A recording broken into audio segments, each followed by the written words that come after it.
Smoking piles of debris, once shelter for displaced civilians, many of them women and children, in the southern Gaza city of Rafah.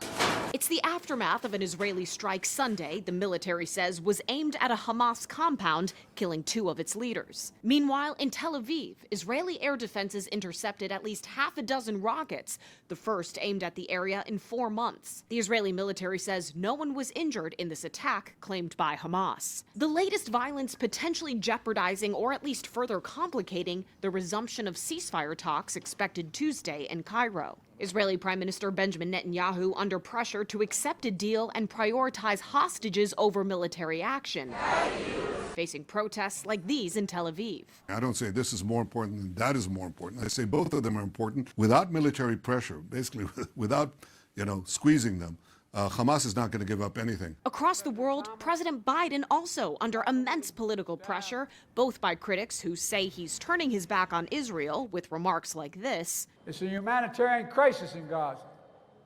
That's why I've called for an immediate ceasefire. And those who say he shares responsibility for the carnage in Gaza by providing Israel military aid, like Progressive Congresswoman Rashida Tlaib of Michigan. Attacking the authority of the International Criminal Court and interfering in the legal process is nothing more than an attempt to prevent the genocidal maniac Netanyahu and his senior Israeli officials from being held accountable for those crimes against humanity. You are an enabler, President Biden. Looking ahead to the Democratic National Convention in Chicago later this summer, there's at least 3 dozen delegates representing those uncommitted primary ballots cast by those upset with the president's support for Israel.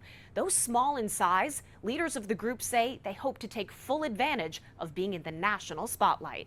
On Capitol Hill, I'm Atrel Nashar.